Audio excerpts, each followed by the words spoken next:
In the beginning, the rainforest was a hush of warm mist and silver light. Nothing yet bore colour. Only faint shadows moved between ghost-pale trunks, and the sky was a calm sheet of dawn, undecided what hue to take. Then Ilia, mother of fragrance, drifted down on a breath of wind. She was not body but perfume, an unformed sweetness that coiled among roots and vines.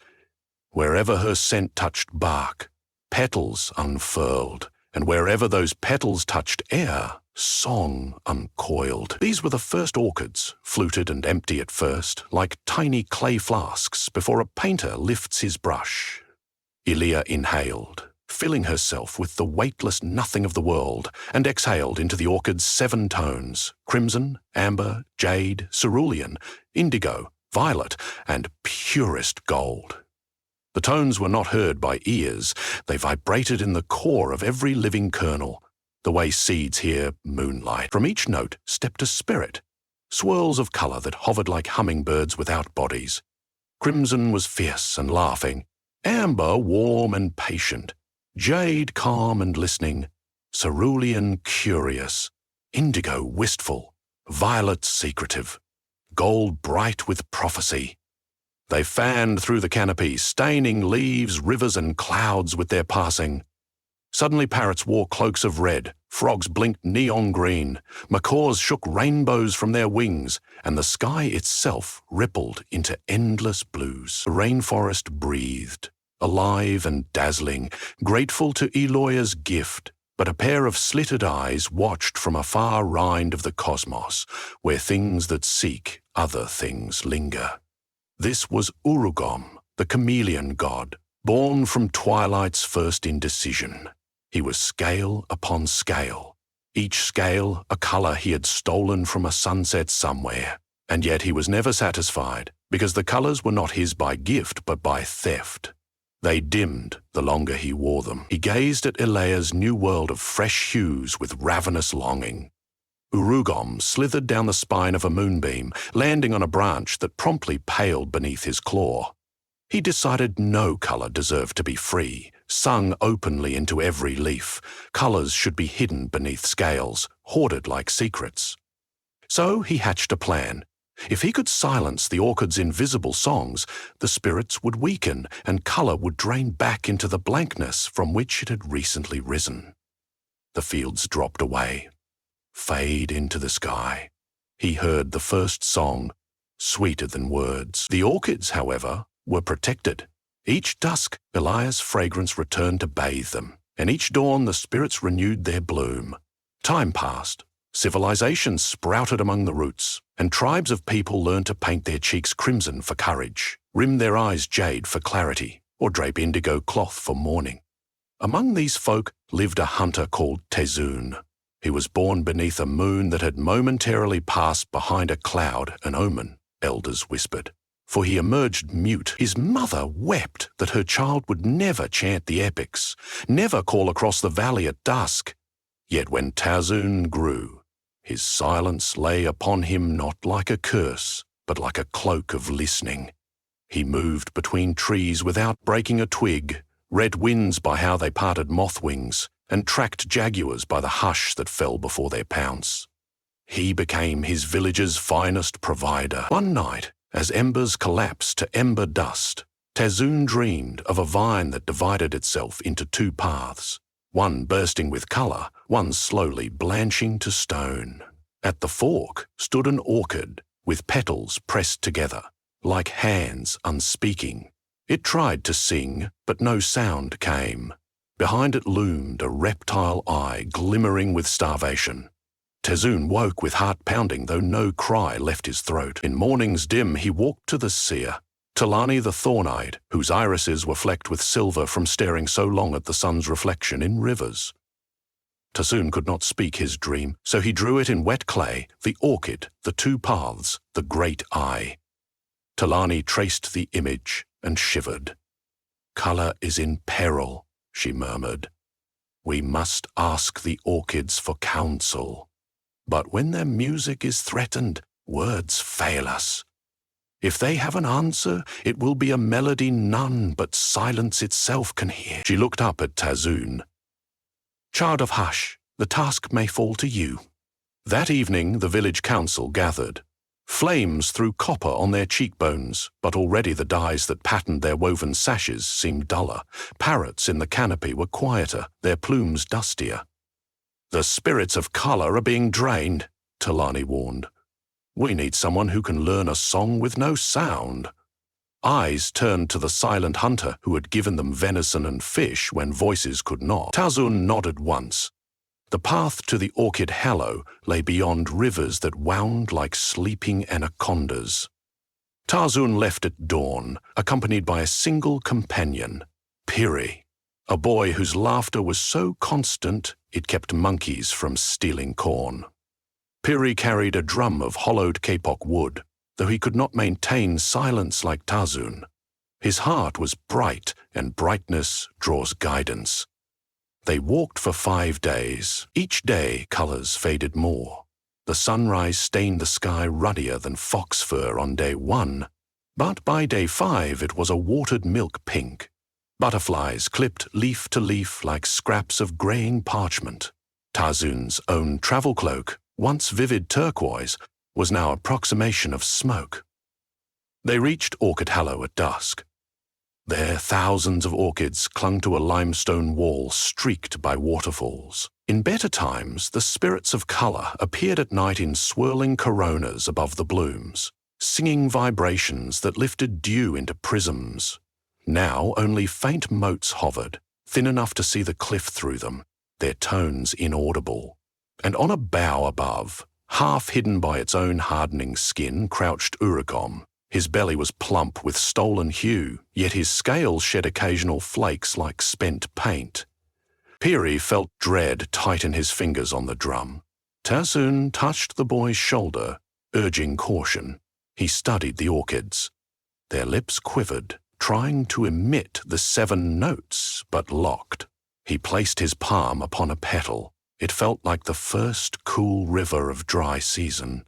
The petal pulsed once. Then Tazoon heard nothing with his ears, but within his mind a vibration brushed him, like light wind rearranging hair. It was the ghost of a note.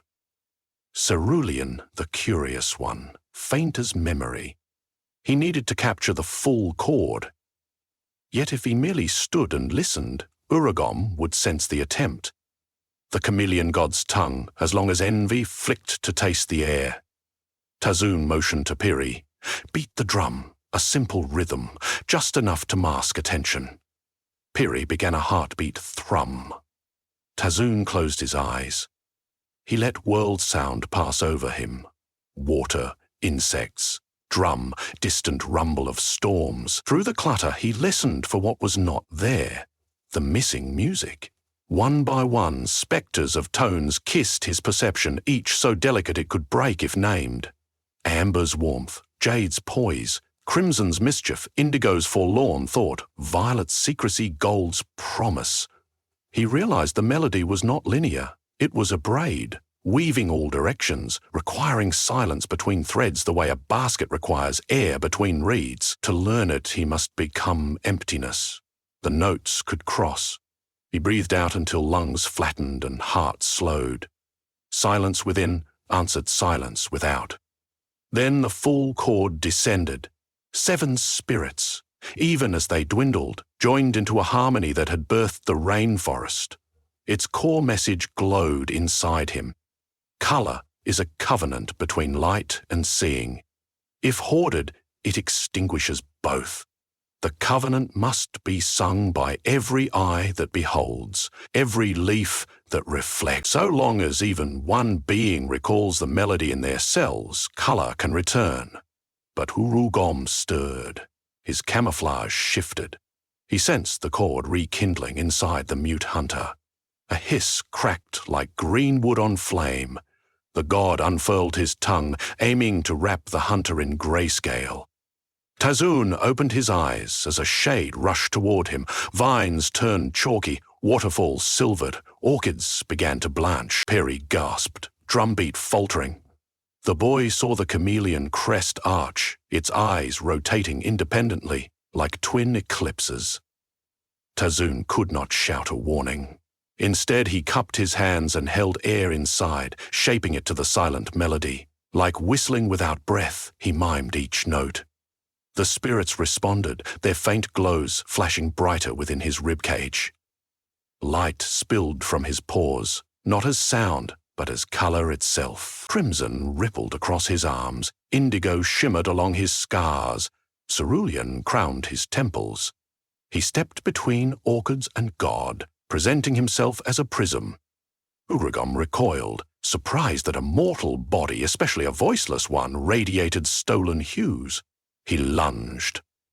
Where the god's claws raked, bark turned grey, but the aura around Tazun repelled direct strike.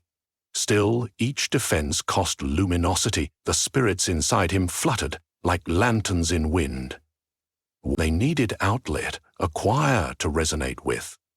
Tazun turned to Piri and pointed to the drum. The boy understood. He must provide counter-rhythm that would carry the silent melody outward. Piri struck the drum 3 times, then paused, then twice, imitating the spacing of breath Tazun had used. Though the drum produced audible sound, its cadence outlined negative space into which color song could pour. The orchids shivered, petals tinting faint rose. Urugom lashed his tail, scattering black dust that ate hue like acid. Wherever specks landed, leaves became gray glass.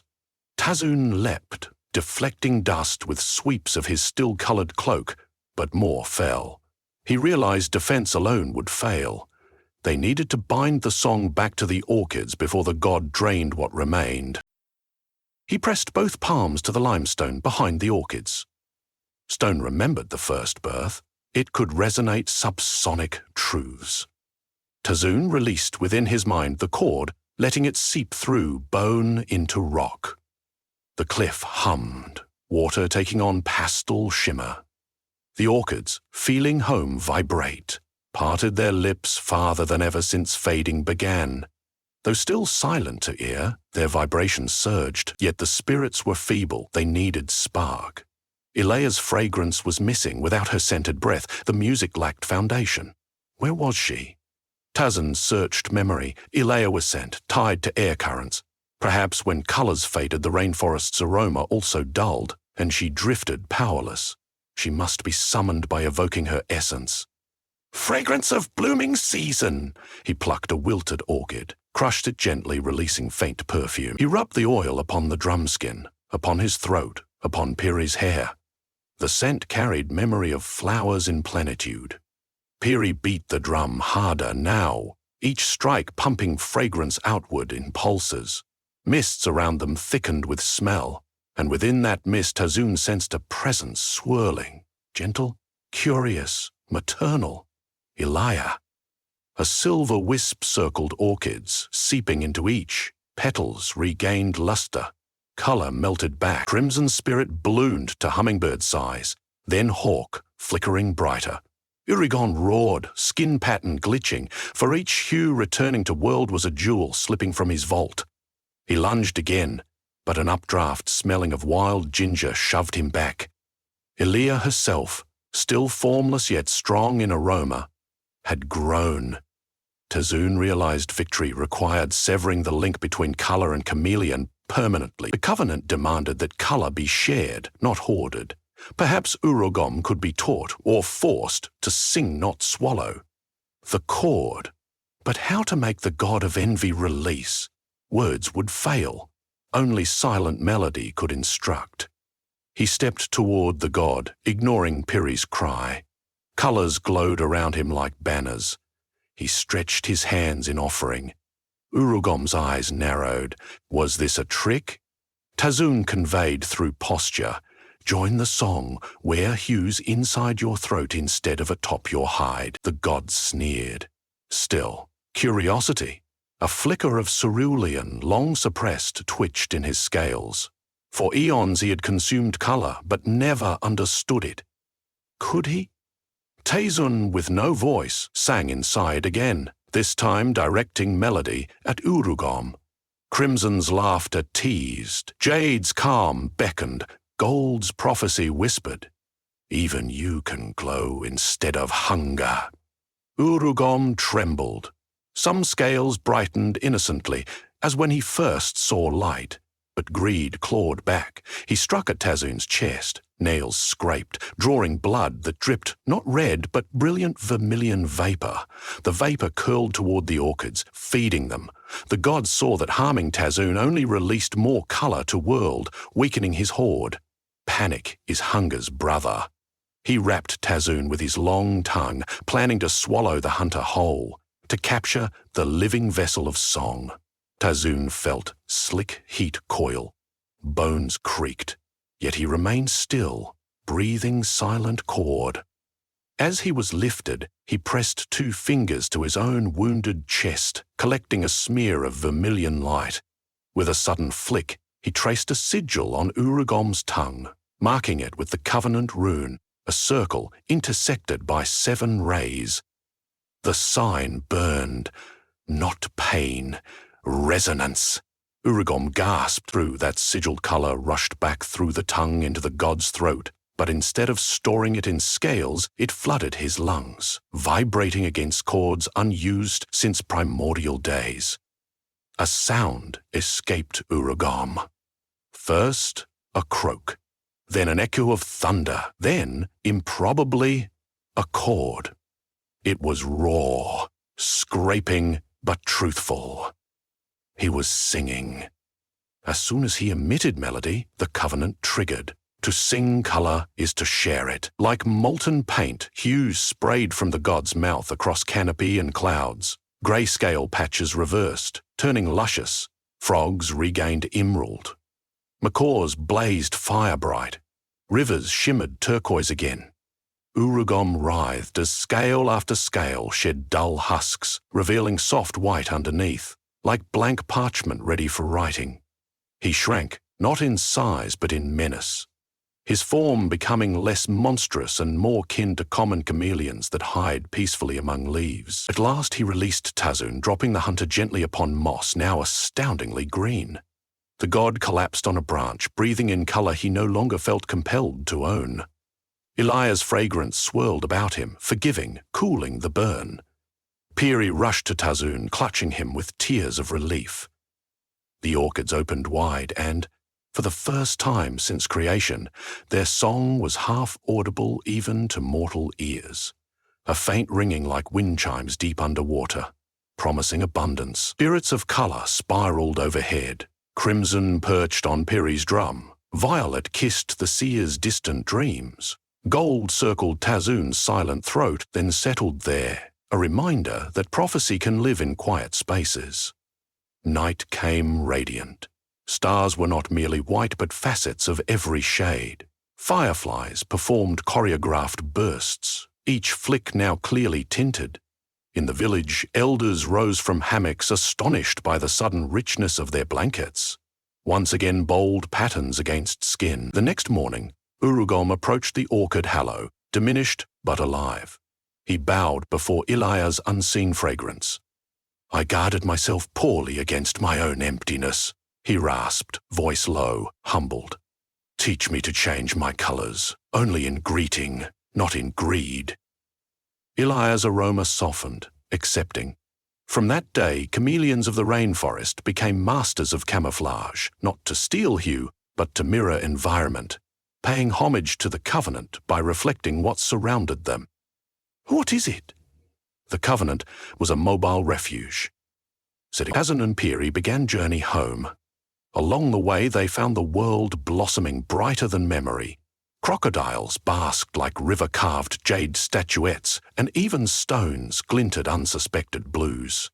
When they entered the village, dancers painted their faces anew. Children circled Tazun, asking for the story, but he answered with smiles and gestures, for words were insufficient. Instead, he knelt, drew 7 rays in earth, and hummed noiselessly. Some felt nothing, but infants quieted, eyes widening at unseen lullaby. His mother, now greying, watched and understood. Her son had never lacked voice. He belonged to a deeper choir. Seasons cycled. Whenever colour threatened to dull, whether by despair or drought, villagers gathered around Tarzun. He would sit among orchids they had transplanted near huts, close his eyes, and let silence vibrate. Piri's children would drum gentle patterns, releasing fragrance of crushed petals. Colour never faded far. It would swirl back, remembering the covenant. Some evenings, Urugom, small and content, visited. He perched unseen, matching the leaf he sat upon, but his eyes glinted prismatic gratitude.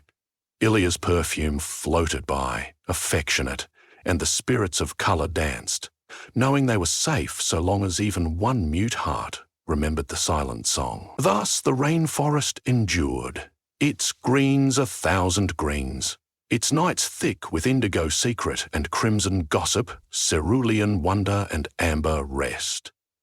And each dawn when first light scattered across dew, the orchids parted their white throats. No human ear detected the melody, yet every beetle wing, every child's gaze, every stone caught fire with hue and carried forward that ancient chorus.